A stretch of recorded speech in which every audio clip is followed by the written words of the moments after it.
Voglio ringraziare i cittadini e tutte le persone che mi stanno aiutando e a cui dedico evidentemente questo risultato. Il suo ringraziamento va in primis ai cittadini.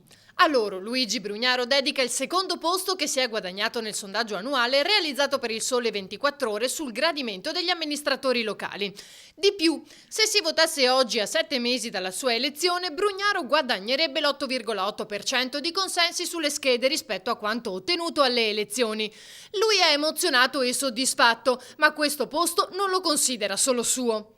Ci sono veramente molte persone, amici e funzionari e dipendenti anche del comune stesso che oggettivamente con grande generosità si stanno adoperando perché la città di Venezia, le città di Venezia come amiamo dire, Marghera, Catene, Mestre, Zelarino, Lido, Pelestrina, Murano, Burano, cioè ci stiamo adoperando perché effettivamente questa città possa ricominciare a camminare con le proprie gambe. Secondo il primo cittadino, il merito è la coerenza nei confronti dei cittadini. Che la gente oggi vuole cose concrete, vuole sentire coerenza. Cioè se tu dici che vuoi fare delle cose e ti votano per quelle cose, la gente si attende, mi sembra anche il minimo della pena, che tu faccia queste cose o comunque vada verso quella direzione. Questa dovrebbe essere insomma, una caratteristica importante di tutte le persone per bene, quella di essere coerenti.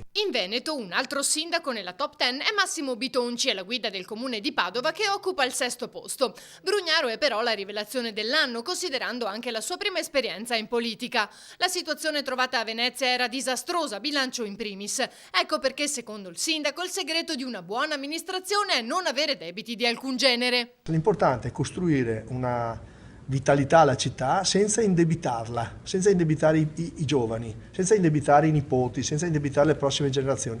Non possiamo vivere a debito, dobbiamo liberarci di questi debiti, dobbiamo oltre che amministrare la città, secondo me come il buon padre di famiglia dobbiamo pensare proprio alle cose minute, alle cose semplici. Guardate, credetemi, è un'esperienza incredibile da quanto problemi si trovano. Il vincitore della classifica è il sindaco di Lecce, Paolo Perrone.